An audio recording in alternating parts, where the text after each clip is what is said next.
14 मार्च 2025 दिल्ली के एक वीवीआईपी बंगले से धुआं उठता है। आग बुझती है और सामने आते हैं जले हुए 500 रुपए के नोट। पता चलता है ये जस्टिस यशवंत वर्मा का घर है।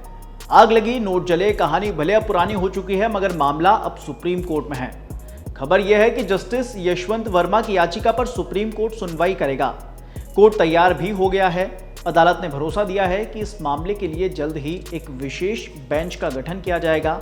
हालांकि चीफ जस्टिस बी.आर. गवई इसका हिस्सा नहीं होंगे।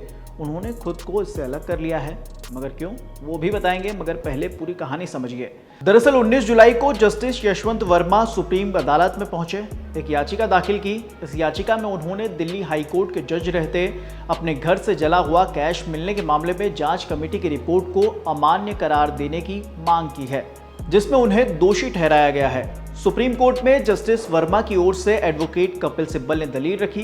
कपिल सिब्बल के साथ मुकुल रोहतगी, राकेश द्विवेदी और सिद्धार्थ लथूरा जैसे नामी वकील भी शामिल थे। कहना गलत नहीं होगा कि जस्टिस वर्मा ने अपने बचाव के लिए देश के दिग्गज वकीलों की फौज को अदालत में उतार दिया है।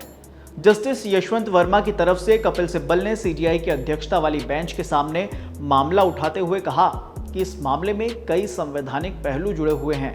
वो निवेदन करते हैं कि इस अर्जी पर जल्द सुनवाई के लिए बेंच का गठन हो। दलील सुनने के बाद चीफ जस्टिस ने याचिका पर सुनवाई का भरोसा दिया, मगर साथ ही कहा कि मुझे इसके लिए विशेष बेंच बनानी पड़ेगी। मैं खुद इस मामले को नहीं सुन सकता। इस मामले में कदम उठाने से पहले तत्कालीन चीफ जस्टिस ने मुझसे भी सलाह ली थी। पूरी कहानी समझने के लिए थोड़ा फ्लैशबैक में जाना होगा।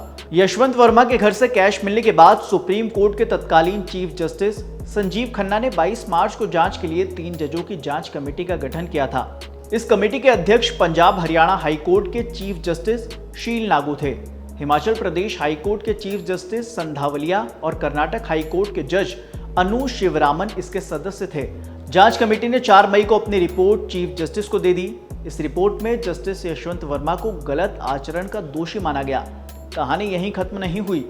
8 मई को चीफ जस्टिस ने रिपोर्ट को राष्ट्रपति और प्रधानमंत्री को आगे की कार्रवाई के लिए भेज दिया।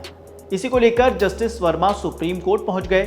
सुप्रीम कोर्ट में दाखिल याचिका में जस्टिस वर्मा ने कहा है कि कमेटी ने उन्हें अपना पक्ष रखने का मौका नहीं दिया, पहले से तय सोच के आधार पर काम किया और रिपोर्ट दे दी। इस बात की जांच की जरूरत थी कि वो कैश किसका है, लेकिन कमेटी ने सही जांच करने के बजाय उनसे यानी कि जस्टिस वर्मा से कहा कि ये साबित करें कि कैश उनका नहीं है। मीडिया रिपोर्ट की माने तो इस याचिका में जस्टिस वर्मा ने कुछ तर्क भी दिए हैं। कहा है उनके खिलाफ राष्ट्रपति और प्रधानमंत्री को भेजी गई महायोग सिफारिश अनुच्छेद 124 और 218 का उल्लंघन है। जांच समिति का गठन बिना औपचारिक शिकायत के सिर्फ अनुमानों और अप्रमाणित जानकारियों से किया गया। साथ ही दावा किया कि न सबूत दिखाए न आरोपों के खंडन करने का मौका दिया गया। इसी तरह से कुछ और भी तथ्य हैं। दरअसल इसी साल 14 मार्च को हुए कैश कांड के बाद जस्टिस वर्मा का ट्रांसफर इलाहाबाद हाई कोर्ट कर दिया गया था। साथ ही उन्हें न्यायिक कार्य से भी अलग कर दिया गया, यानी कि वो जज तो हैं पर किसी मामले की सुनवाई नहीं कर सकते। उधर इन सब के बीच दूसरी तरफ देश की संसद में जस्टिस यशवंत वर्मा के खिलाफ महाभियोग की कार्यवाही भी शुरू हो चुकी है।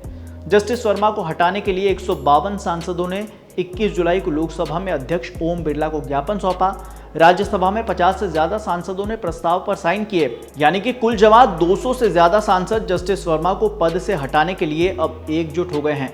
वहीं सुप्रीम कोर्ट में दायर याचिका में जस्टिस वर्मा ने कहा है कि घर से नोट मिलना साबित नहीं करता कि ये उनके थे। खैर, जो भी हो, सवाल जरूर उठता है कि क्या देश की न्यायपालिका का कोई स्तंभ वाकई दोषी है या ये किसी गहरी साजिश की परछाई है। जवाब वक्त बताएगा। तब तक के लिए आप देखते रहिए एबीपी लाइव।